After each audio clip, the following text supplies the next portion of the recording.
So, there's been a little bit of talk this morning about Native American between me and a few people, quite a few people. And I want to share that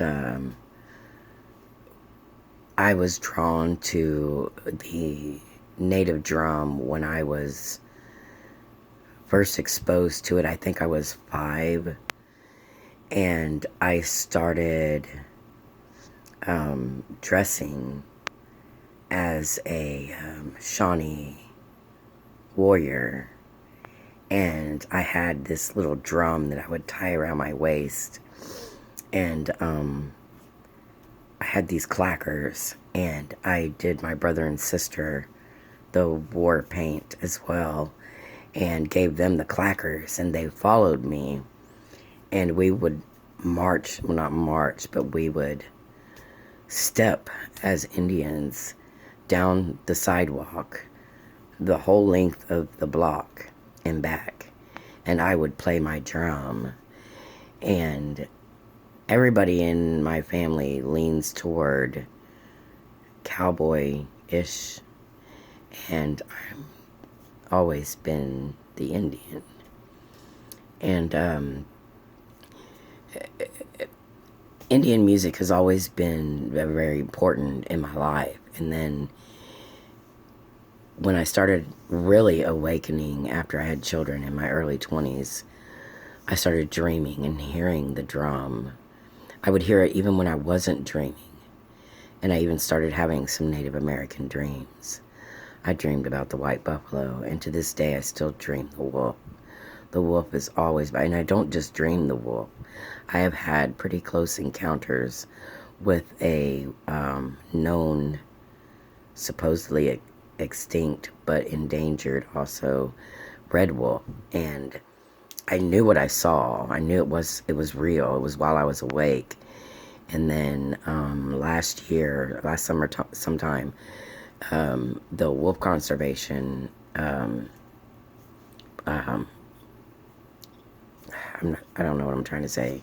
I know what I'm trying to say, but anyhow, they came out with a video, and they'd had a meeting that they had found some scat and maybe some bones of the actual red wolf. I want to say that there is a red wolf.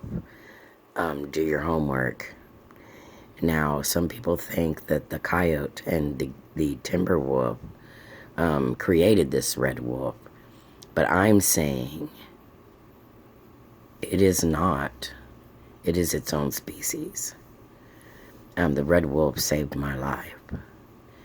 And I went to my first powwow when I was 43. It was a year after my mother died, a week after the heart attack, and it was a couple of weeks after the heart attack, and a week or two after the eclipse of the sun. It was close to the autumn equinox. So anyway, I just wanted to really quickly share with you, even if you know it already, please allow me to share a part of myself with you here, and it moves me, and my grandchildren love it. I took my granddaughter with me to my first powwow, and we did get up and dance, and when it was all dance, but the most of the dances are, for the native tribes that are throwing the powwow. So, but the public is always welcome, and you must really be respectful. And I was moved before I even got into the building, and as soon as I walked through the doors, I was swallowing my tears.